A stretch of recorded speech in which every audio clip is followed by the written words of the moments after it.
Pan India సినిమాలు పెరిగిపోయాయి. దానివల్ల పాన్ ఇండియా స్టార్స్ పెరిగిపోయారు. పాన్ ఇండియా మేకర్స్ ఆబ్వియస్లీ పెరిగిపోతున్నారు. మరి మ్యూజిక్ పరిస్థితి ఏంటి? పాన్ ఇండియా లెవెల్లో బీట్స్ అందించాలి అంటే సామాన్యమైన విషయం కాదు కదా. అందుకనే music directors pan India beats అందించడం కోసం బోలెడంతా డిమాండ్ చేస్తున్నారట. దీంతో మేకర్స్ కి చుక్కలు కనిపిస్తున్నాయంట.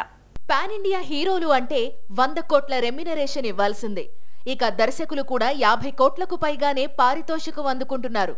ఇప్పుడు మ్యూజిక్ డైరెక్టర్స్ కూడా రెమ్యునరేషన్ అమాంతం పెంచేశారు. సినిమాకు 10 కోట్ల నుంచి 12 కోట్ల వరకు అడుగుతున్నారట. దాంతో నిర్మాతలు సినిమాకు పెట్టే సగం డబ్బులు రెమ్యునరేషన్ కు సరిపోతోంది అంటున్నారు. సౌత్ లో అనిరుద్ హవా నడుస్తోంది.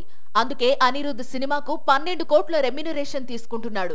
పైగా అనిరుద్ ఇచ్చినప్పుడే ట్యూన్స్ తీసుకోవాలి. అంత బిజీగా ఉన్నాడు కొలవెరి కుర్రాడు.